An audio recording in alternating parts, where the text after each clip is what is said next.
Hello बच्चों, very good evening to all of you. एक बार फिर से आप सभी का स्वागत है आधार बैच में। मैं हूं आपका दोस्त, आपका भाई, आपका टीचर, आपका मेंटर शिवम द्विवेदी लेकर जुड़ चुका हूं एक और बेहतरीन से मॉक टेस्ट पेपर को। उम्मीद करता हूं कि आप सभी लोग भी उतनी ही बेसब्री से इस मॉक टेस्ट पेपर का इंतजार कर रहे होंगे। तो चलिए आज के सेशन के हम लोग बेहतरीन तरीके से शुरुआत करेंगे और मुझे पता है कि जितनी भी मेरी पलटन है, जितने भी मेरे छोटे भाई बहन है, वो भी सभी तैयार होंगे और पूरी शिद्दत से अपनी तैयारी कर रहे होंगे, क्योंकि एग्जाम आपके बहुत ज्यादा पास आ चुका है। और जैसे जैसे आपके एग्जाम पास आ रहा होगा वैसे वैसे आपके दिलों की धड़कनें भी तेज होती जा रही होंगी। लेकिन इन दिल की धड़कन को थाम के बैठ जाइए, क्योंकि आपका भाई आपके साथ है, हमेशा रहेगा। और कभी भी कोई दिक्कत हो तो मैंने पहले ही कहा था कि यार मैं हूं, चिंता करने की क्या बात है। क्या वो कहते हैं ना, डरने की क्या बात है जब ऊपर वाला अपने साथ है। तो भाई आपके साथ है, फिर डरने की कोई बात है ही नहीं। चलिए करते हैं तो फिर हम लोग शुरुआत। और आज का ये जो मॉक टेस्ट पेपर है, मॉक टेस्ट पेपर नंबर रहने वाला है 16 नंबर का, यानी कि 15 मॉक टेस्ट पेपर इससे पहले हम निपटा चुके हैं, जहां पे कुछ बेहतरीन बेहतरीन ट्रिक्स जो है वो हमने सीखी हैं, कुछ बेहतरीन बेहतरीन जो है हम लोगों ने अप्रोचेस सीखी है, और उन्हीं अप्रोच को आपको एग्जाम में जाके अप्लाई करना है। आज के सेशन की करेंगे शुरुआत और जानेंगे कि आज के सेशन में क्या स्पेशल रहने वाला है, कौन कौन से वो क्वेश्चन है जो हमें परेशान कर सकते हैं, उनसे कैसे निपटना है। तो चलिए, गुड इवनिंग सभी को, good evening good evening good evening. जितने लोग जुड़ चुके हैं सभी को गुड इवनिंग। चलिए करते हैं शुरुआत। पहले क्वेश्चन के साथ हम लोग करेंगे अपनी शुरुआत, और पहला क्वेश्चन आपकी स्क्रीन पर लग चुका है। बिल्कुल भी टाइम वेस्ट नहीं करेंगे, बताओ जल्दी से क्या बनेगा उत्तर। फटाफट से बताना है कि पहला जो हमारे पास क्वेश्चन है इसका उत्तर हमारे पास यहाँ पे क्या रहने वाला है। तो बहुत आसान क्वेश्चन है, प्रॉफिट एंड लॉस का क्वेश्चन है मेरे भाई। उड़ा दो उड़ा दो। क्या कहा जा रहा है कि एक शॉपकीपर है जो कि क्या खरीदता है, टॉफी खरीदता है। किस रेट पे खरीदता है? At the rate of 10 for 15, 15 रुपए में 10 की दर से खरीदता है। यानी कि आर्टिकल्स की अगर हम लोग बात करें तो आर्टिकल्स हमारे पास कितना है? 10 है। अगर हम लोग रेट की बात करें तो कितना है? 15 है। और इस रेट से खरीदा है तो ये क्या कहलाएगी? कॉस्ट प्राइस कहलाएगी। आगे उन्होंने कहा कि उन्हें 40 रुपए में 16 की दर से बेच देता है। मतलब 40 रुपए में कितनी बेच रहा है? 16 आर्टिकल्स बेच रहा है ना। ये हमारे पास सेलिंग प्राइस दे रखी है। और पूछा क्या है?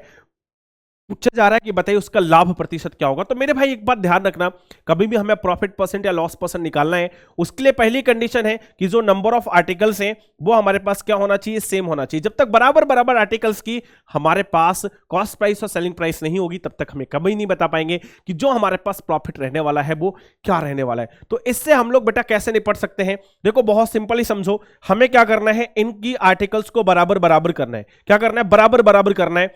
तो सिंपल सी बात है कि यहां से अगर मैं कहूं आपसे कि बताइए 10 आर्टिकल का जो सेलिंग प्राइस है वो क्या होगा। 10 का कॉस्ट प्राइस पता है, अगर मैं 10 का सेलिंग प्राइस पता करूं तो आप कहोगे सर ये हो जाएगा 40/16 इंटू 10। यही तो हो जाएगा मेरे भाई, हाँ या ना। तो आप देखो ये 4 से कितनी बार? 4 बार। ये कितनी बार? 10 बार। और यहां पे ये कितना हो गया? 100/4, यानी कितना हो गया मेरे भाई? ये हो गया आपके पास 25। तो आप सिंपली समझ सकते हो कि 15 में आपने खरीदा है, 25 में बेचा है, यानी कितने का प्रॉफिट हुआ? 10 का। किस पे? 15 पे। इनटू क्या करना है? 100 करना है। तो मेरे भाई ये कितना हो गया? 2/3 हो गया। और 2/3 आप सभी लोग जानते हो ये कितना होता है? 16 होल 2/3 होता है। कितना होता है मेरे भाई? अगर मैं 2/3 की बात करूं, 2/3 ये आपके पास 2/3 किसका वैल्यू है? ये है 66 होल 2/3% का, जिसको आप अल्टरनेटिवली 66.66% भी लिख सकते हो। और ये कहां पर है? ये है मेरे भाई ऑप्शन नंबर डी में। तो ऑप्शन नंबर डी हमारे पास यहां पे क्या हो जाएगा? करेक्ट आंसर हो जाएगा। चलो फटाफट से बता दो जल्दी से, कितने मेरे यहां पर पलटन के मेंबर हैं जिनका उत्तर 66.66% या 67% यहां पे आ रहा है। चलो क्लियर है ना सभी को? बहुत आसान क्वेश्चन था। केवल एक बात ध्यान रखनी है कि हमारे पास जो नंबर ऑफ आर्टिकल्स हैं वो बराबर होना चाहिए। जब तक नंबर ऑफ आर्टिकल्स बराबर बराबर नहीं होंगी, उनका कॉस्ट प्राइस और सेलिंग प्राइस हमें नहीं पता होगा, ना हम प्रॉफिट निकाल सकते हैं, ना हम प्रॉफिट परसेंट निकाल सकते हैं, ना ही लॉस निकाल सकते हैं, ना ही लॉस परसेंट निकाल सकते हैं। अगला क्वेश्चन। चलो अगला क्वेश्चन तो भाई साहब ऐसे टॉपिक से है कि इसको तो आप इतना बेहतरीन तरीके से वन शॉट वीडियो में निपटा दियो कि अब तो इसको कोई रोक नहीं सकता तुम्हें सॉल्व करने से। हाइट एंड डिस्टेंस का क्वेश्चन है। कहा जा रहा है कि एंगल ऑफ डिप्रेशन दिया है एक बोट का, कहां से? Mast head of 180 metre high ship is 60 degree. चलो ये आप समझ लो कि यहां पर हमारे पास एक बोट चल रही है, यहां पर हमारे पास एक जो है शिप है, और शिप से हमारे पास क्या दे रखा है? शिप से हमारे पास एंगल ऑफ डिप्रेशन दे रखा है, कितना है? 60 डिग्री का है। ठीक है, यहां पर हमारे पास क्या है? शिप है, यहां पर हमारे पास क्या है? बोट है ना। और जो ये अगर ये 60 है तो आप सभी लोग जानते हैं ये भी हमारे पास कितना होगा, 60 डिग्री होगा। और इसकी जो हाइट हमें दे रखी है वो कितनी दे रखी है, 180 मीटर दे रखी है। पूछा जा रहा है कि जो डिस्टेंस ऑफ बोट होगी कहां से, शिप से, वो कितनी होगी। बोट यहां पर है, आप सभी को पता है, और शिप यहां पर है, तो ये वाली डिस्टेंस आपको क्या करनी है, बतानी है। आप सभी लोग जानते हैं कि 60 के सामने कितना आता है, √3 आता है। 60 के सामने आता है √3 और 90 के सामने क्या आता है, 2 यूनिट। तो हमें बताना है कि जो 2 यूनिट है इसकी वैल्यू क्या होगी। तो अगर मेरे भाई 2 यूनिट की वैल्यू निकालनी है तो आप सभी लोग जानते हैं कितनी हो जाएगी, 180 अपॉन √3 इंटू में हमारे पास कितना आ जाएगा, 2 आ जाएगा। यानी कि ये हमारे पास बनेगा 360 अपॉन √3, 360 अपॉन √3, और √3 से ऊपर नीचे आप क्या कर सकते हो, गुणा कर सकते हो। तो जैसे मेरे भाई ये काम करूंगा, ये 3 से ये कितनी बार हो जाएगा, 12 टाइम्स, यानी कि 120 और √3 हमारे पास क्या बन जाएगा, आंसर बन जाएगा 120 √3 आ रहा है ना। क्या निकालना है हमें, 180 मीटर ऊंचे जहाज के मास्टरहेड से नाव का अवनयन कोण इतना है। जहाज से नाव की दूरी हमें निकालनी है, जहाज से नाव की दूरी हमें निकालनी है। अच्छा, जहाज से ओ हो बेटा देखो, जहाज यहां पे नहीं है, जहाज यहां पर नहीं है, ठीक है। जहाज, ये पूरा जहाज है, ये पूरा यहां से यहां तक जहाज है, ये पूरा जहाज है, ये हमारे पास क्या है, जहाज है, ठीक है। ये हमारे पास शिप है, ये शिप का टॉप है, ये शिप का क्या है, टॉप है या मास्टर हेड आप कह सकते हैं। तो एक्चुअल में बेटा हमें यहां से यहां तक की दूरी निकालनी, हमें क्या करनी, यहां से यहां तक की दूरी निकालनी। तो अगर ये वाली डिस्टेंस हम निकालें यहां से यहां तक की दूरी, क्योंकि देखो ये वाला तो आंसर है नहीं, जो हमारे पास यहां से आएगा वो 120 √3 आएगा, और 120 √3 हमें दिया नहीं है। तो हमें क्या करना है, इसका मतलब यहां से यहां तक का डिस्टेंस निकालना है, नहीं कि 1 यूनिट की वैल्यू निकालनी है। तो मेरे भाई अगर 1 यूनिट की वैल्यू निकालोगे तो ये तो आपको पता है ये हमारे पास कितनी है, ये हमारे पास 180 अपॉन √3 है। इसको सॉल्व करोगे तो √3 से ऊपर नीचे क्या कर दो, मल्टीप्लाई कर दो। तो ये हमारे पास बेटा कितना आ जाएगा, ये हमारे पास आएगा 60 √3। कितना आ जाएगा, 60 √3।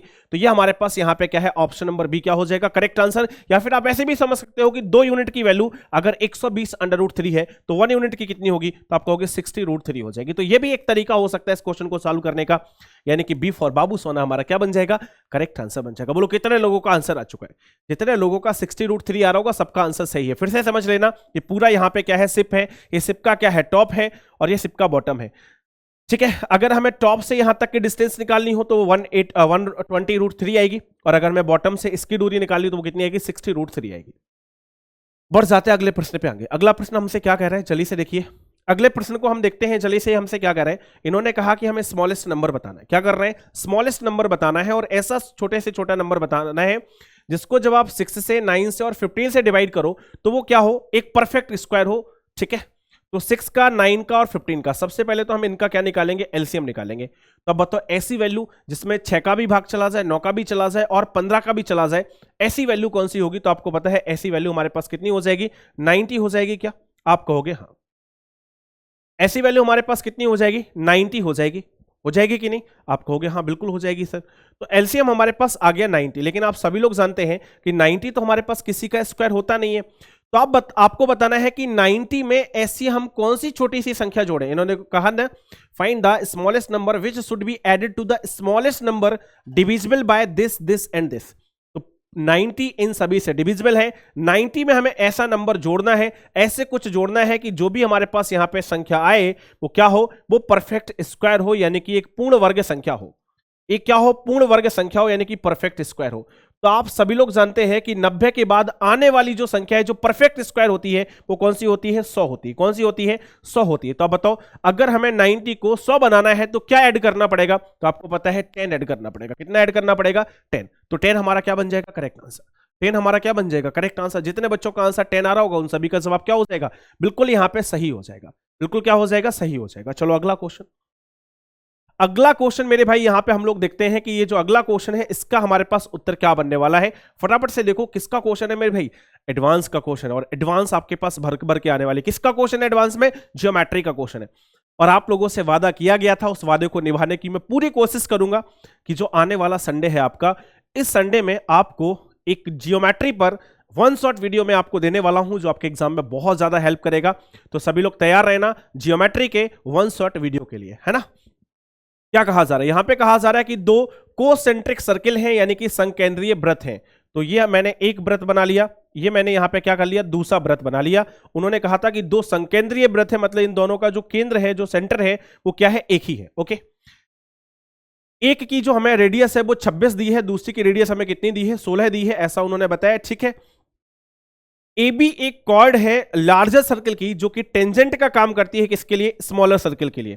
तो देखो मैं यहां पे क्या कर रहा हूं, मैं यहां से एक ऐसी कॉर्ड बना रहा हूं जो बड़े वाले सर्कल के लिए तो किसका काम करे, कॉर्ड यानी जीवा का काम करे, लेकिन छोटे वाले सर्कल के लिए किसका काम करे, टेंजेंट यानी कि स्पर्शी का काम करे। और उन्होंने साफ साफ बताया कि कहां पे काट रही है, बिंदु सी पे काट रही है। ये आपको पता है कि हमारे पास यहां पे क्या है, ये हमारे पास यहां पे केंद्र है वृत्त का, ठीक है। आगे उन्होंने कहा कि जो एडी है वो एक डायामीटर है। मेरे भाई एडी एक डायामीटर है, लो ये डायामीटर हमने बना लिया। एडी हमारे पास यहां पे क्या हो गया, डायमीटर हो गया। इसका मतलब ये कौन सा पॉइंट हो गया, डी पॉइंट हो गया। सेंटर हमारा क्या है, ओ है, ओ हमारे पास यहां पे सेंटर है। तो अब उन्होंने हमसे कहा है कि बताइए जो CD है उसकी लेंथ क्या होगी। तो आप देखो CD की लेंथ हमसे पूछी गई है, CD हमारे पास क्या आएगी, ये आएगी, ये हमारे पास CD आएगी। इसकी लेंथ हम लोगों से क्या करी जा रही है, पूछी जा रही है। अब आप देखो यहां पे आप क्या कर सकते हो, एक तो आप ये मिला सकते हो, है ना, एक तो आप इसको मिला सकते हो, एक हम लोग इसको मिला सकते हैं, इसको, ठीक है। इसका फायदा क्या होगा, आपको देखो पता है कि यहां से लेकर यहां तक जो है वो रेडियस है छोटे वाले सर्कल की, यानी इसकी जो हमारे पास लेंथ है वो कितनी दी है, 16 सेंटीमीटर दी है। और आप देखो ये हमारे पास एक त्रिभुज बन गया पूरा, और त्रिभुज का ये हमारे पास क्या है, मिड पॉइंट है भाई, ये मिड पॉइंट है क्योंकि ये हमारे पास क्या है, डायमीटर है। तो ये वाली साइड और ये वाली साइड बराबर होगी। और रेडियस भी क्या करती है, दो बराबर भागों में बांटती है। जब आप रेडियस किसी टेंजेंट पे परपेंडिकुलर करते हैं तो वो भी क्वाड को क्या करती है, दो बराबर भागों में बांट देती है। तो ये भी बराबर है। तो आप देखो आप समझ गए कि ये हमारे पास क्या है, मिड पॉइंट है। और अगर ये 16 है तो फिर ये हमारे पास कितनी हो जाएगी, 32 सेंटीमीटर हो जाएगी। कितनी हो जाएगी, 32 सेंटीमीटर। अब आप देखो यहां से लेकर, अगर मैं यहां से लेकर यहां तक की बात करूं तो ये भी आपको पता है ये कितनी है, 26 है। तो इसके बिहाफ पर हम लोग इस वाली की लेंथ निकाल सकते हैं, यहां से लेकर यहां तक की। ये कितनी आएगी मेरे भाई, ये आएगी अंडर रूट 26 का स्क्वायर कितना होता है, 676, और 16 का स्क्वायर कितना होगा, 256, है ना। तो हम इसको घटा देते हैं तो ये हमारे पास कितना आ गया, 420 आ गया। मतलब अंडर रूट 420 हमारे पास यहां से यहां तक की लेंथ आ गई। तो यहां से यहां तक की भी कितनी होगी, यहां से यहां तक की भी मेरी भाई अंडर रूट 420 हो जाएगी। अब हमें क्या करना है, हमें निकालनी है CD की लंबाई। क्या निकालनी है, CD की लंबाई निकालनी है। क्या करनी है, CD की लंबाई निकालनी है, तो फटाफट से निकाल लेते हैं। देखो क्या होगा, CD की लंबाई निकालनी है तो अंडर रूट 420, इसका मेरे भाई हमें स्क्वायर करना पड़ेगा, ठीक है। इसका हमें क्या करना पड़ेगा, स्क्वायर, और प्लस में हमारे पास क्या हो जाएगा, जो हमारे पास 32 है इसका स्क्वायर, है ना। तो फटाफट से अब हम लोग जल्दी से इसको सॉल्व कर लेते हैं। ये तो हमारे पास 420 ही आएगा, और 32 का स्क्वायर करोगे तो हमारे पास 1024 आएगा। इन वैल्यूज को जोड़ोगे तो हमारे पास कितना आएगा, 1444 आएगा। कितना आएगा, 1444, और 1444 मेरे भाई कितने का स्क्वायर होता है, 38 का। कितने का होता है, 38 का। यानी कि डी फॉर दिल्ली वाला क्या हो जाएगा, सही उत्तर। डी फॉर दिल्ली वाला क्या हो जाएगा मेरे भाई, सही उत्तर हो जाएगा। बताओ आप लोगों का उत्तर आ रहा है कि नहीं आ रहा है, बताइए सभी लोग जल्दी से, आप लोगों का ये उत्तर आ रहा है कि नहीं आ रहा है, फटाफट से बताना है सभी को। क्या आपका भी यही उत्तर आ रहा है, बिल्कुल आ रहा होगा, है ना। अरे इतना आसान क्वेश्चन है, कुछ करना ही नहीं था, फटाफट से आंसर आ गया। चलो अगला। ऐसे क्वेश्चन तो कई बार कर चुके हैं ना, ऐसे क्वेश्चन तो कई बार कर चुके हो, और ये फिक्स है। मैंने कल भी कहा था आपसे कि ऐसा क्वेश्चन आपका एक एग्जाम में फिक्स है, डेफिनेटली आपको एक ऐसा क्वेश्चन एग्जाम में मिलेगा। तो आपको क्या करना है, अच्छे से तैयारी करनी है इस प्रकार के क्वेश्चन की। उन्होंने कहा कि बताओ सबसे बड़ी और सबसे छोटी संख्या का जो सम है वो क्या होगा, और हमें बताया गया है कि ये जो संख्या है हमारे पास, ये जो संख्या आपके पास लिखी है, इसमें हमें के की जगह पे कुछ वैल्यू रखनी है, और जो क्या कर सकती है, 6 से विभाज्य बना सकती है। तो अब देखो इस नंबर को हमें देखना है कि ये नंबर जो है वो 6 से डिविजिबल हो, और कोई भी नंबर बेटा 6 से तब डिविजिबल होता है जब वो 2 और 3 दोनों से हो, तभी हम उसको कहते हैं कि वो 6 से डिविजिबल है। और 2 की डिविजिबिलिटी कहती है कि अंतिम अंक जो है, अंतिम जो अंक है वो हमारे पास क्या होना चाहिए, एक सम संख्या होना चाहिए। तो अंतिम अंक यानी कि जो यूनिट डिजिट है वो हमारे पास इवन नंबर है, तो इसकी टेंशन नहीं है, केवल हमें चेक करना है 3। तो देखो 3 + 2 कितना हो गया, 5, 8 + 5 13, 13 एंड 1 कितना हो गया, 14, 14 में 6 जुड़ेगा तो 20। ये मेरे भाई आ रहा है 20 + k, और अब आपको इसको डिवाइड बाय क्या करना है, 3 करना है। तो अब बताओ ऐसी कौन सी वैल्यू हम k की जगह लें, और वो बात कर रहे हैं find the sum of the greatest and the smallest number. तो आप देखो k का जो सबसे छोटा नंबर हो सकता है वो क्या हो सकता है, 1 हो सकता है। k का सबसे छोटा नंबर क्या हो सकता है, 1, क्योंकि 21 डिविजिबल है। 21 के बाद 24 डिविजिबल है, तो मैक्सिमम नंबर इसमें क्या हो सकता है, 24 के बाद 27 भी डिविजिबल है ना। 27 के बाद सीधा क्या है, 30 है, तो 27 हमारे पास मैक्सिमम होगा, मतलब 7 इसका मैक्सिमम हो सकता है और 1 इसका मिनिमम हो सकता है। अगर मैं k की जगह 7 रख दूं तो ये हमारे पास कितना हो जाएगा 27, जो कि मैक्सिमम नंबर होगा, और अगर मैं 1 रख दूं तो 21, जो कि मिनिमम नंबर होगा। तो हमारे पास ये मैक्सिमम वैल्यू आ गई और ये हमारे पास मिनिमम वैल्यू आ गई। उन्होंने कहा कि इनका सम बताओ, तो इनका सम मेरे भाई कितना आएगा 8 आएगा। उन्होंने कहा कि इनका सम हमें बताना है, तो इनका सम कितना हो जाएगा, इनका सम हो जाएगा ऑप्शन नंबर बी फॉर बाबू सोना। क्या हो जाएगा, बी फॉर बाबू सोना हमारा क्या हो जाएगा, सही जवाब हो जाएगा, यानी कि करेक्ट आंसर हो जाएगा। उम्मीद करता हूं भाई ये तो समझ में आ गया होगा, ये तो आसान था। बाबू सोना जहां पे आ जाती है सब वैसे ही समझ में आ जाता है ना। चलो अगला बनाओ, अगला बनाओ और फटाफट से बताओ यार मजा आ रहा है कि नहीं सेशन में। फटाफट से एक बार सभी लोग बता दो जल्दी से, मजा आ रहा है सेशन में कि नहीं आ रहा है, बताओ जरा। मजा आ रहा है, मजा आ रहा है, आएगा यार, आएगा मजा, क्यों नहीं आएगा।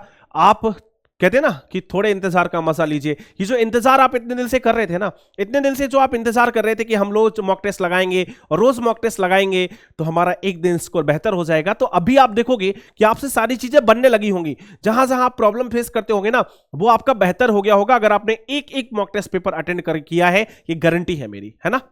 चलिए देखते हैं यहां पे क्या कहा जा रहा है। यहां पे कहा जा रहा है कि एक हाउस होल्ड अप्लायंसेस है जिसमें कंपनी 2 सक्सेसिव डिस्काउंट ऑफर करती है, एक तो 20% का और एक 35% का। 20% की छूट देनी है, 35% की छूट देनी है, और क्रय मूल्य जो है हमारे पास वो कितना है 4580 है। 4580 क्या है, क्रय मूल्य है। तो अब देखो सिंपल सी बात समझो,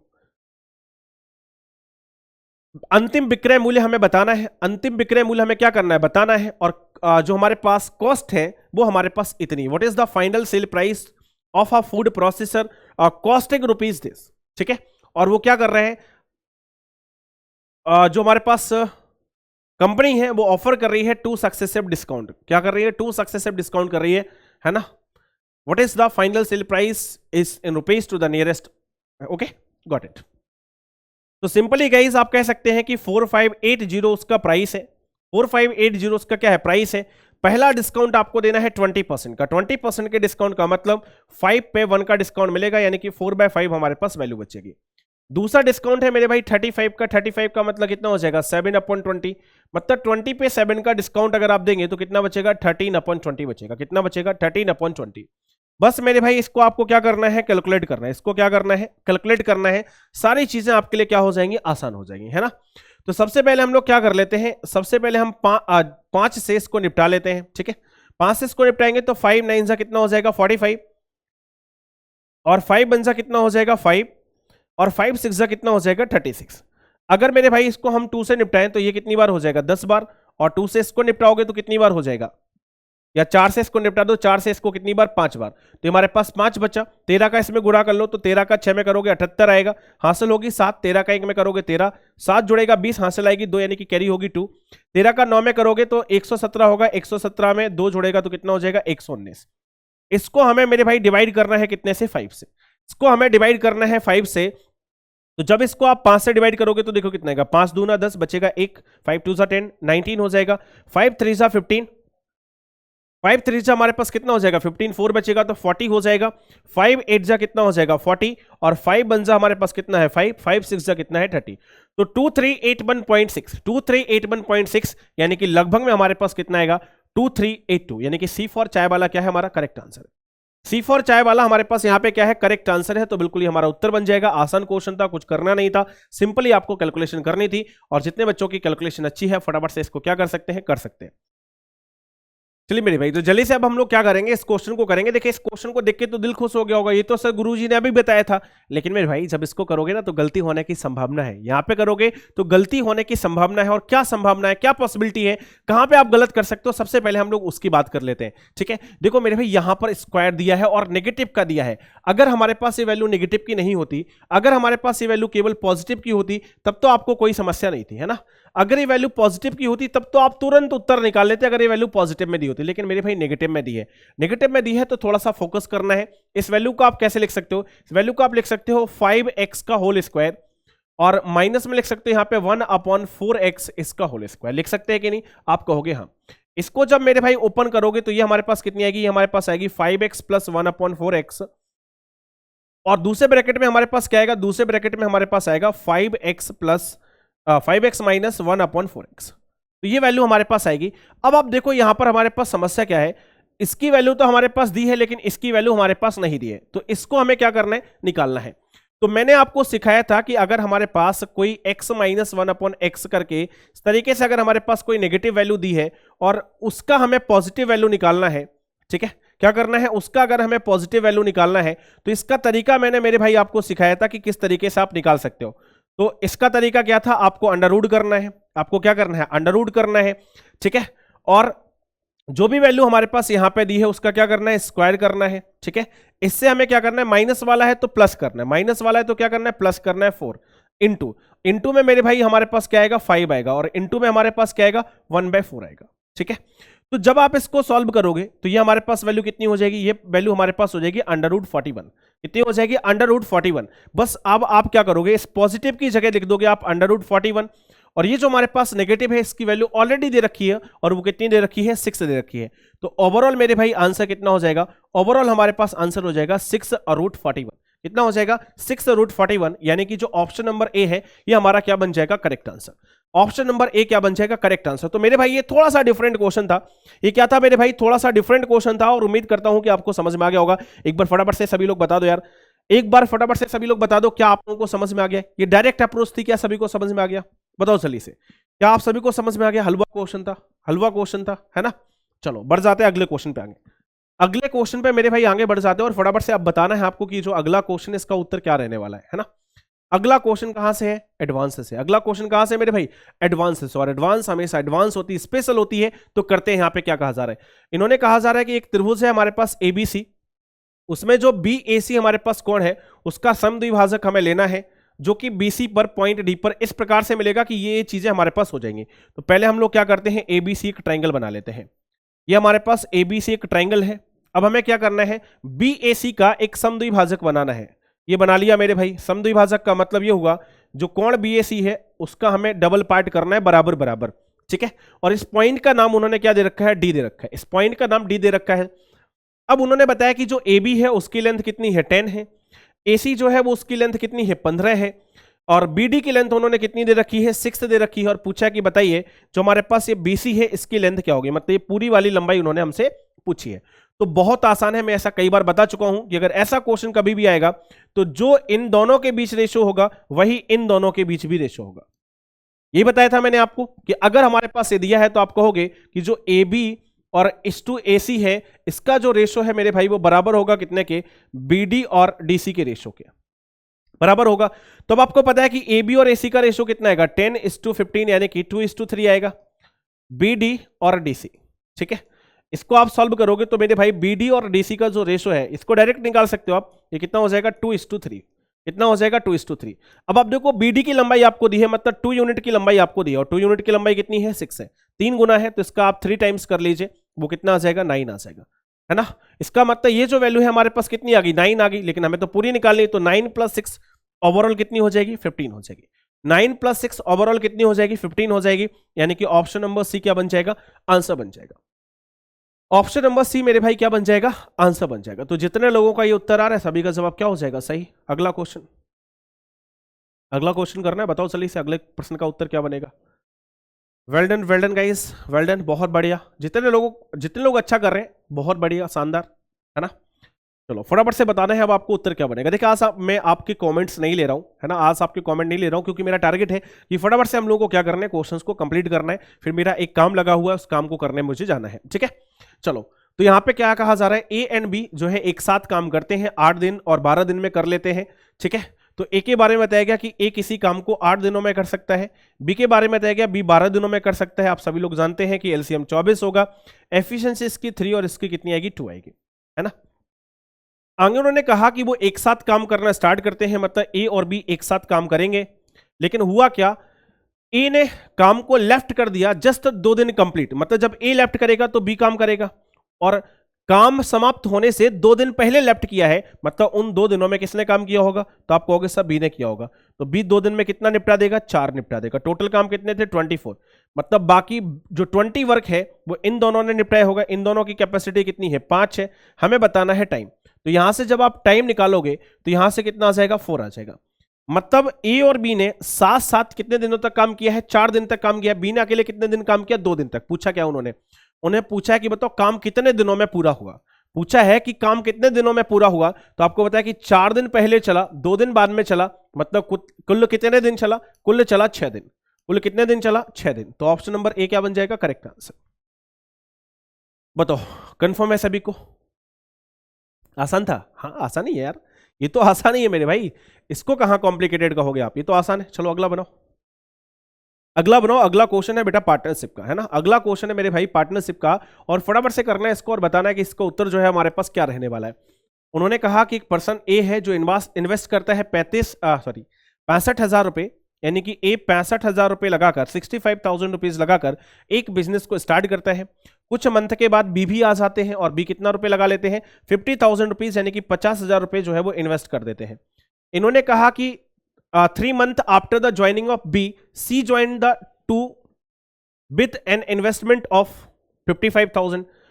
3 महीने बाद जब B आया उसके 3 महीने बाद C भी आ गए और कितना रुपए लगाए इन्होंने 55,000 रुपए लगा दिए। वर्ष के अंत में जो A है उसको प्रॉफिट का 50% शेयर मिल जाता है। तो पूछा है कि बताइए A ने अपना पैसा जो है वो कितने मंथ के लिए जो है वो लगाया था। For how many month did A alone finance the business. Okay, तो मेरे भाई साफ साफ कहा है at the end of the year A ने स्टार्ट किया था। ए ने क्या किया था, स्टार्ट किया था business. A started a business by investing rupees this.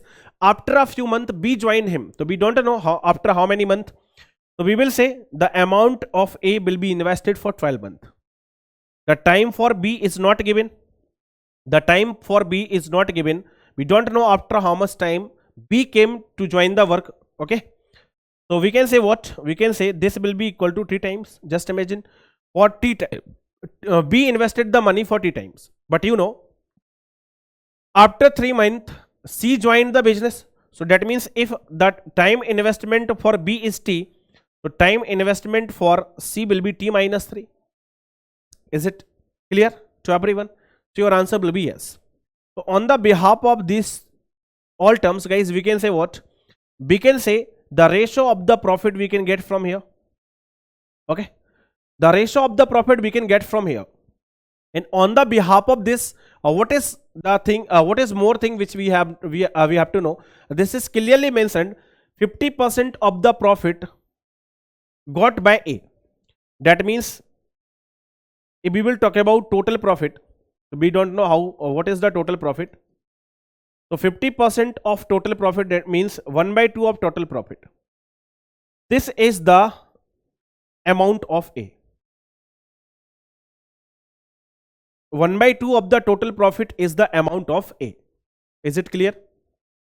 So simply guys what you can see or what you can do, क्या आप कर सकते हो, आपको इस पर फोकस करना है। इसको और इसको जब आप ऐड करोगे तो मेरे भाई मेरे पास क्या आ जाएगा, टोटल प्रॉफिट आ जाएगा। क्या आ जाएगा, टोटल प्रॉफिट आ जाएगा। यस और नो, आप कहोगे हाँ सर टोटल प्रॉफिट आ जाएगा। उसका जब हम 50% ले लेंगे, उसका हम जब 50% ले लेंगे तो वो क्या कहलाएगा, वो ए का प्रॉफिट कहलाएगा। वो क्या कहलाएगा, ए का प्रॉफिट कहलाएगा।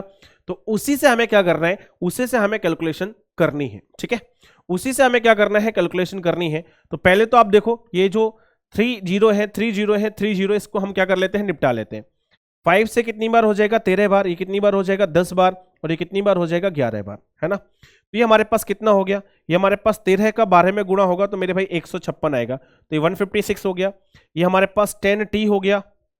ठीक है, और ये हमारे पास कितना हो गया, हमारे पास 11t माइनस 33 हो गया। ठीक है, तो ये वैल्यूज मेरे पास यहाँ पे आ चुकी हैं। तो अगर मैं आपसे कहूं कि मेरे भाई टोटल प्रॉफिट क्या होगा, तो आप कहोगे सर इन सभी को ऐड कर लो, इन सभी को ऐड कर लो तो टोटल प्रॉफिट आ जाएगा। तो मेरे भाई मैं टोटल प्रॉफिट क्या कर लेता हूं, निकाल लेता हूं। तो अब देखो 156 और 33, यानी जब हम इसका डिफरेंस लेंगे तो हमारे पास ये जो वैल्यू बचेगी वो कितनी बचेगी, तो आप कहोगे सर ये बचेगी 123। तो 123 तो हमारे पास ये हो गया। इसके अलावा 11 + 10 यानी कि 21t, तो 21t + 123 ये हमारे पास टोटल प्रॉफिट आया। इसका अगर हम लोग क्या कर ले, 1/2 ले लें तो हमें क्या मिल जाएगा, वो हम लोगों को फोकस करना है। हमें एक ही वैल्यू मिल जाएगी, ये बात कंफर्म है। ठीक है, और एक ही वैल्यू हम और किस तरीके से निकाल सकते हैं, एक ही वैल्यू हम और किस तरीके से निकाल सकते हैं, तो उसका एक तरीका ये है, ठीक है, कि जो भी हमारे पास टोटल प्रॉफिट होगा, जो भी हमारे पास टोटल प्रॉफिट होगा उसका अगर हम 156/10 निकाल लेंगे तो हमारे पास उत्तर आ जाएगा, है ना। और ये हमारे पास बराबर होना चाहिए कितने के, 156 के। ये वैल्यू हमारे पास बराबर होना चाहिए कितने के, 156 के, राइट, है ना। चलो तो इसको हम सॉल्व करते हैं। 156 का दोगुना करेंगे तो कितना आएगा, 300, 312 हमारे पास आ जाएगा 312।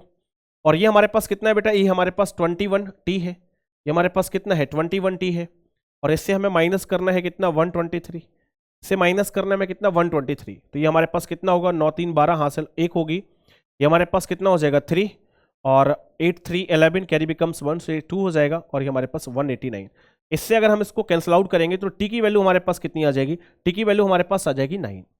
ठीक है, अब ध्यान से समझना, टी की वैल्यू बेटा 9 आई, मतलब ये हुआ कि बी ने जो टोटल पैसा इन्वेस्ट किया था वो 9 मंथ के लिए किया था। बी ने टोटल पैसा कितने मंथ के लिए इन्वेस्ट किया था, 9 मंथ के लिए। इसका मतलब बी कितने महीने बाद आया होगा, आप कहोगे 3 महीने बाद। बी कितने महीने बाद आया होगा, 3 महीने बाद। तो 3 महीने, यानी कि ऑप्शन नंबर बी हमारा क्या बन जाएगा, करेक्ट आंसर। टी की वैल्यू 9 आ रही है, मतलब total amount invested by B for 9 month, that means if business is done for 12 years, so we can say B joined after 3 month। B ने कितने मंथ बाद ज्वाइन किया, 3 मंथ बाद ज्वाइन किया। तो ये थोड़ा सा अच्छा क्वेश्चन था, थोड़ा सा अलग क्वेश्चन था, और आई होप कि आप लोगों को समझ में आ गया होगा। 2-3 बार देखना और अच्छे से क्लियर हो जाएगा। चलो अगला question, DI3 question. DI3 question में बार बार कह रहा हूं कि DI के 3 क्वेश्चन आपको एग्जाम में मिलेंगे, तो फटाफट से देखना है कि इसका हमारा उत्तर क्या बनेगा। उन्होंने पूछा है कि कंपनी को किस वर्ष में न्यूनतम राशि प्राप्त हुई है, और कौन सी राशि की वो बात कर रहे हैं, in which year did the company gain, okay, वो बात कर रहे हैं लाभ की।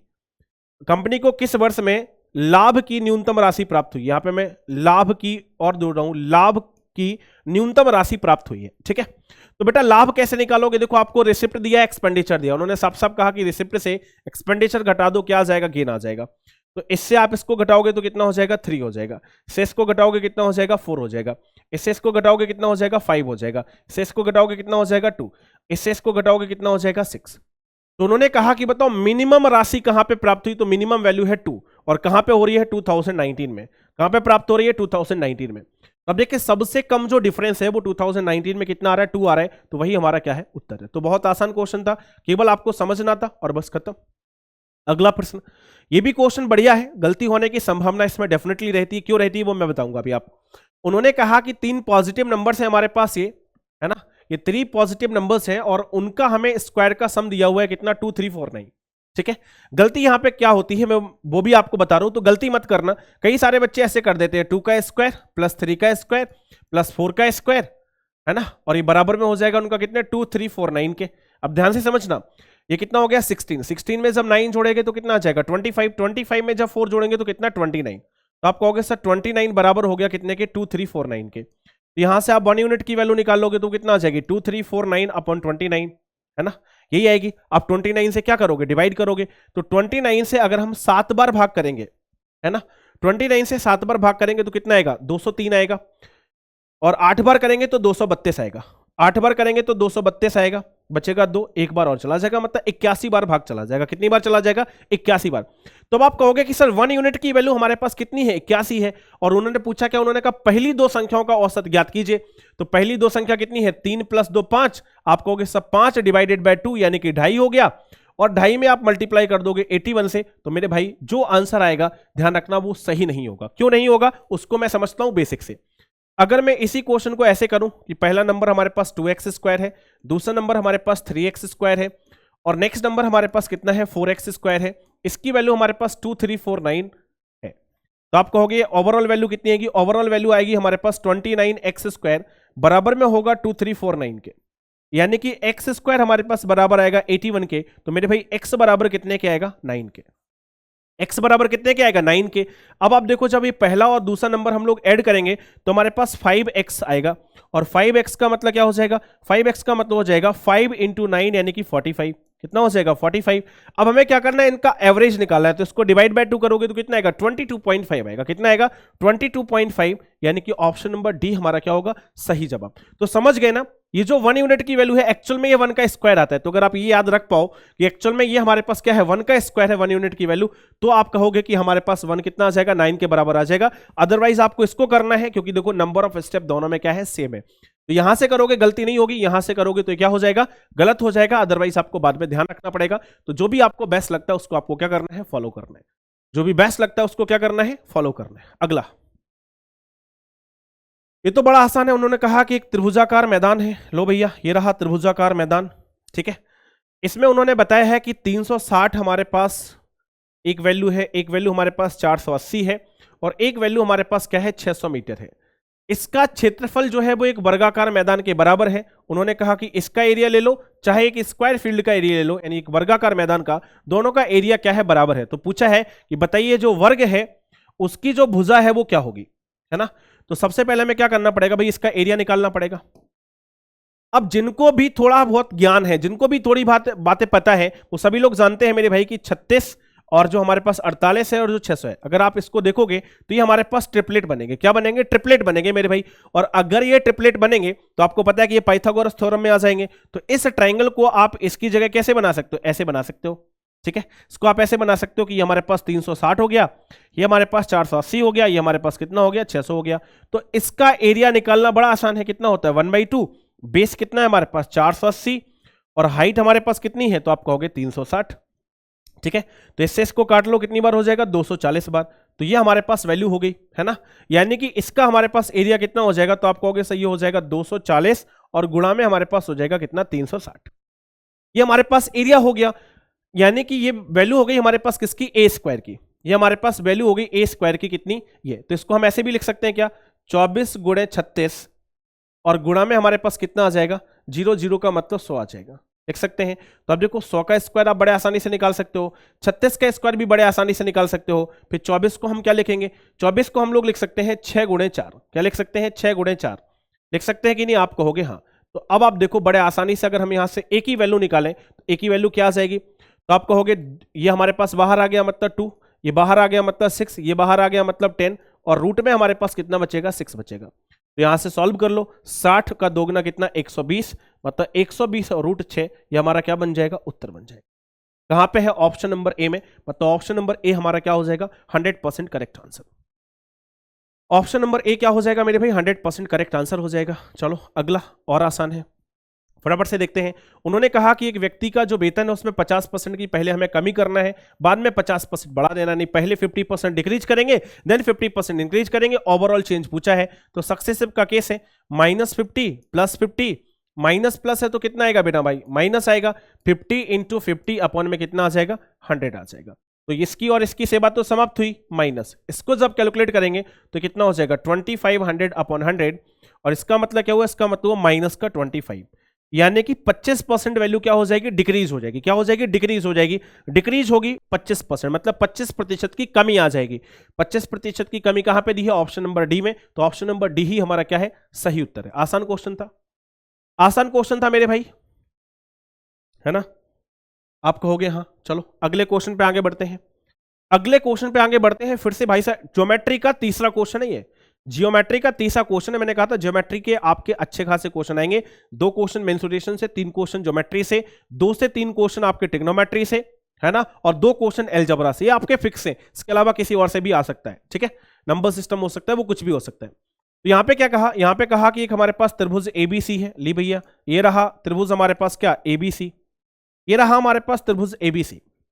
और क्या करना है हमें डी ई एफ क्रमशः बी सी सी ए और ए बी पर पॉइंट लेना है। तो ये पॉइंट हमारे पास मेरे भाई डी हो गया, ये हमारे पास पॉइंट ई हो गया और ये पॉइंट हमारे पास क्या हो गया एफ हो गया। और ये क्या है हमारे पास मध्य बिंदु है, यानी कि मिड पॉइंट है। चलो भैया इनको भी मिला लेते हैं, इनको भी क्या कर लेते हैं मिला लेते हैं। इसके अलावा क्या बताया उन्होंने, कहा कि जो बीसी है इसकी लंबाई हमारे पास कितनी है 25.6 है, ठीक है। सी ए जो है वो इसकी लंबाई कितनी है, इसकी लंबाई है 18.8, इसकी लंबाई बेटा 18.8 है। और ए बी की लंबाई जो है वो 20.4 है, कितना है 20.4। तो हमसे पूछा जा रहा है कि बताइए जो डी ई एफ ट्राइंगल है इसका पैरामीटर क्या होगा। जो ट्राइंगल डी ई एफ है इसका पैरामीटर पूछा जा रहा है, मतलब हमसे पूछा है क्या, हमसे पूछा है कि जो डी ई है प्लस जो ई एफ है और जो प्लस में हमारे पास एफ डी है, इसकी जो लेंथ है उसका सम क्या होगा, ये हमसे पूछा जा रहा है। तो बहुत आसान क्वेश्चन है। देखो आप लोग जानते हैं कि ये वाली जो लाइन है वो इस लाइन के क्या है पैरेलल है, तो ये क्या हो जाएगी हाफ हो जाएगी। तो इसका आधा कितना होगा, इसका आधा होगा 9.4, कितना होगा 9.4। ऐसे आप देखो ये वाली जो लाइन है वो इस लाइन के पैरेलल है, तो इसका आधा कर दो तो इसका आधा कितना आएगा 10.2, तो ये वाली कितनी हो जाएगी 10.2। ऐसे ही आपको इसका आधा करना है, तो 2 एकम 2, 2 दूना 4, 2 अट्ठे 16, 12.8, इन सभी को जोड़ दो। इन सभी को क्या करना है, जोड़ना है, ठीक है। ये DE हमारे पास कितनी है 10.2 है, EF कितनी है 12.8 है, और ये हमारे पास कितनी है 9.4 है। तो सभी को जोड़ लेते हैं, 10 12 22, 22 और 1 23, 23 में 9 जोड़ेगा तो कितना आएगा, 23 में 9 जोड़ेगा तो बेटा 32 आएगा, यानी 32.4। इन सारी वैल्यू को ऐड करोगे तो कितना आ जाएगा 32.4, और 32.4 कहां पे है, ऑप्शन नंबर सी फॉर चाय वाला में। तो सी फॉर चाय वाला मेरे भाई क्या हो जाएगा, हमारा करेक्ट आंसर हो जाएगा। सी फॉर चाय वाला हमारे पास यहाँ पे क्या बन जाएगा, बिल्कुल करेक्ट आंसर बन जाएगा। जितने लोगों का ये उत्तर आ रहा होगा सभी का जवाब क्या है, सही है। अगला, अब देखो थोड़ा सा यहाँ पे दिमाग लगाना है, कैलकुलेट करने मत लग जाना, क्योंकि कैलकुलेट करने चले गए तो आपका क्वेश्चन क्या हो जाएगा, टफ हो जाएगा। कैलकुलेट करने चले गए, ये स्क्वायर होना चाहिए मेरे भाई, ये हमारे पास स्क्वायर होना चाहिए, ये आपको थोड़ा सा ध्यान रखना है यहाँ पे, ठीक है, क्योंकि ये गड़बड़ है यहाँ पे, ठीक है। इस वैल्यू को हम लोग क्या लिख सकते हैं, इस वैल्यू को हम लिख सकते हैं 0.3, और इसका क्या लिख सकते हैं, क्यूब। तो देखो ये लिखा है ए क्यूब माइनस बी क्यूब, ये लिखा है हमारे पास ए स्क्वायर, ये हमारे पास लिखा है बी स्क्वायर, और ये लिखा है हमारे पास ए बी। तो सीधा सीधा इसका फॉर्मूला क्या होता है, समझो, A cube plus B cube upon A square plus A B plus B square. अगर आप इसका फॉर्मूला देखोगे तो मेरे भाई इसका फॉर्मूला होता है क्या, इसका फॉर्मूला होता है हमारे पास, सॉरी ये माइनस है, ए क्यू माइनस बी क्यू, इसका फॉर्मूला होता है ए माइनस बी। तो ए की वैल्यू कितनी है, ए की वैल्यू है 7.03, बी की वैल्यू कितनी है, इसकी वैल्यू है 0.3, ठीक है। तो आपको बस इसको क्या करना है, सॉल्व करना है। तो इसमें आप 0 और लगा दो, तो 3 से 0 जाएगा, कितना बचेगा मेरे भाई, 3 से 0 जाएगा 3 बचेगा, 10 से 3 जाएगा तो 7 बचेगा, है ना, 10 से 3 जाएगा तो कितना बचेगा, 7 बचेगा, कैरी 1 आएगी, और 7 से 1 जाएगा तो कितना बचेगा, 6 बचेगा, यानी कि 6.73 हमारा क्या बनेगा, करेक्ट आंसर। 6.73 क्या बनेगा, करेक्ट आंसर, यानी कि डी फॉर डेली वाला क्या हो जाएगा, करेक्ट आंसर हो जाएगा। इसमें बेटा ये करेक्शन करना है, यहाँ पे क्या होगा, स्क्वायर होगा, ठीक है। तो सीधा ये फॉर्मूला बेस्ड क्वेश्चन था, सिंप्लीफिकेशन का पार्ट है, फॉर्मूला बेस्ड क्वेश्चन है, आराम से आप क्या कर सकते हो, निपटा सकते हो, है ना, आराम से मेरे भाई क्या कर सकते हो, निपटा सकते हो। बताओ समझ में आ गया सभी को। अगला क्वेश्चन देखो, अगला क्वेश्चन साधारण ब्याज और चक्रवृद्धि ब्याज से रिलेटेड है, यानी कि सिंपल इंटरेस्ट और कंपाउंड इंटरेस्ट से रिलेटेड है। तो मेरे भाई सिंपल इंटरेस्ट और कंपाउंड इंटरेस्ट दोनों इंपॉर्टेंट है आपके लिए, आप आराम से इनको क्या कर सकते हो, कैलकुलेट कर सकते हो, और अच्छे से तैयार करना है इसका कॉन्सेप्ट। 5,000 रुपए लगाए गए हैं 10 वर्षों के लिए, साधारण ब्याज पे दिए गए, इस प्रकार दिए गए कि 2 वर्षों के लिए 6%, है ना, ब्याज की दर पहले 2 वर्षों के लिए 6% होगी, अगले 2 वर्षों के लिए 8% होगी, और 4 वर्ष के बाद 10% होगी। तो आप देखो 6 × 2, पहले 2 वर्ष में कितना ब्याज मिल जाएगा, 12%, है ना, अगले 2 वर्षों में 8 × 2 यानी कितना मिल जाएगा, तो आपको हो गया 16%, कितना मिल जाएगा, 16%। तो 2 और 2 कितने वर्ष हो गए, 4 वर्ष, मतलब कितने वर्ष और बचे, 6 वर्ष और बचे।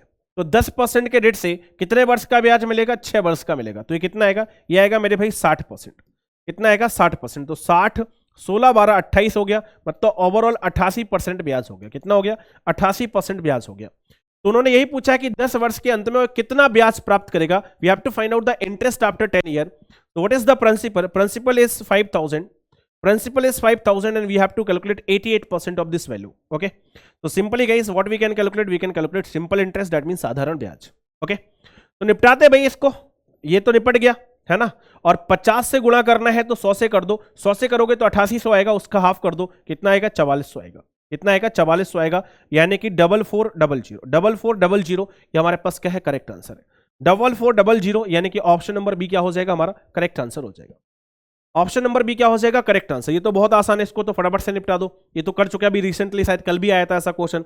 तो ग्राफ आप पहचानते हो, उन्होंने कहा कि देखो टोटल वैल्यू हमारे पास कितनी है, 2400 है। टोटल वैल्यू कितनी है, 2400, मतलब 360 डिग्री की वैल्यू हमारे पास कितनी है, 2400 है।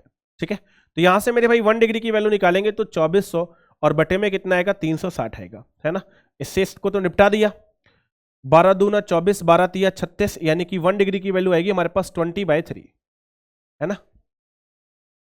1 डिग्री की वैल्यू हमारे पास 20/3 आएगी। तो ए के कर्मचारी जो है उनका 40% कार्यालय बी और ई में बराबर बराबर संख्या में स्थानांतरित किया जाता है। तो बी और सी में कर्मचारियों की संख्या का योग क्या होगा, ये हमसे पूछा जा रहा है। देखें, सबसे पहले हम लोग बात करते हैं 126% की। इसमें अगर हम वैल्यू निकालेंगे तो कितनी आ जाएगी, तो आप कहोगे 126 × 20/3।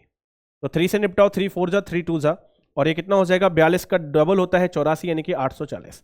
तो कुल हमारे पास 840 यहाँ पे क्या हो गए, लोग हो गए। अब इसका हमें क्या करना है, 40% निकालना है। इसका हमें क्या करना है बेटा, 40% निकालना है। तो 4 गुना कर दो इसको, 80 का 4 गुना कितना आएगा, 320, और 4 का 4 गुना कितना आएगा, 16, यानी ओवरऑल ये वैल्यू हो जाएगी हमारे पास 336। तो इसका 40% 336 आएगा। अब इसमें से हमें क्या करना है, इसमें से बराबर बराबर संख्या बी और सी को देनी है, ठीक है। इसका हाफ कर लो, इसका हाफ कितना आएगा, तो आप कहोगे 2 1 जा 2 और 2 6 जा 12, 2 8 जा 16, तो 168 आएगा। मतलब 168 बी को देने हैं इसमें से, और 168 किसको देने हैं, सी को देने हैं, ठीक है। ये हमें देना है। तो वो हमसे पूछा है कि बताइए बी और सी में कर्मचारियों की संख्या का योग क्या होगा। तो पहले से आप समझ लो बी और सी में टोटल कितना है, तो 54 और 18 कितना हो गया, 72 हो गया। पहले से हमारे पास 72 डिग्री मौजूद है। 72 डिग्री का मतलब कितना हो गया, 72 डिग्री का मतलब 72 गुणा 20/3, तो 3 से इसको निपटा दो, 24, 24 गुणा 20 यानी कि 480। तो 480 लोग पहले से मौजूद थे। 336 लोग और इसमें आ जाने हैं, 336 लोग और आ जाने तो कितने हो जाएंगे, 6 8 3 11 हासिल 1 4 3 7 और 1 8, कितने लोग हो जाएंगे, 816।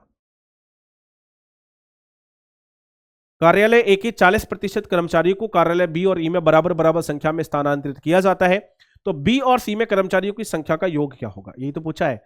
एक बार अंग्रेजी देख ले, 40% of the number of employees in office A are shifted equally to office B and E, then what will be the sum of the number of employees in B and C? Oh, okay. Guys, data is given for B and E. Data is given for B and E, and they are asking for B and E, B and C. Okay, that means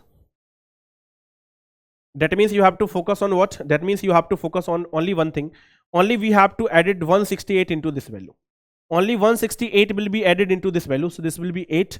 8 plus 6, that means 14. Carry becomes 1, 4, 1, 5 and 1, 6. So 648 will be the right answer.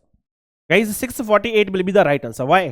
648 हमारा answer क्यों होगा, क्योंकि देखो ये B और E में transfer किए थे, हमें टोटल निकालना है किसका, B और C का। किसका टोटल निकालना है, B और C का। तो B और C का टोटल निकालोगे तो केवल B में वैल्यू जुड़ेगी, क्योंकि C में तो कुछ चेंज ही नहीं हुआ, तो C में जो पहले था अभी भी वही रहेगा। मतलब जो हमारे पास एक्चुअल नंबर था उसमें केवल 168 इंक्रीज होगा, बाकी कोई फर्क नहीं पड़ेगा, है ना। ठीक है। अब बेटा जो बाकी क्वेश्चन उसको होमवर्क में कर लेना, 1-2 क्वेश्चन आपके पास और हैं, ठीक है। तो ये मैं आपको होमवर्क में दे दूंगा, तो इनको आपको क्या करना है, होमवर्क में कर लेना है, ठीक है। इनको आपको क्या कर लेना, होमवर्क में कर लेना है, क्योंकि समय हो चुका है और मुझे जाना है आज, जैसा कि मैंने आपको बताया। तो आज के सेशन को हम लोग इतना ही रखेंगे, मुलाकात करेंगे हम लोग कल के सेशन में। तब तक के लिए अपना ख्याल रखिएगा, हंसते रहिए, मुस्कुराते रहिए और मेहनत के साथ पढ़ते रहिएगा। कमेंट करके जरूर बताइएगा कि आज का सेशन आपको कैसा लगा। लेता हूं आपसे विदा, जय हिंद, लव यू ऑल।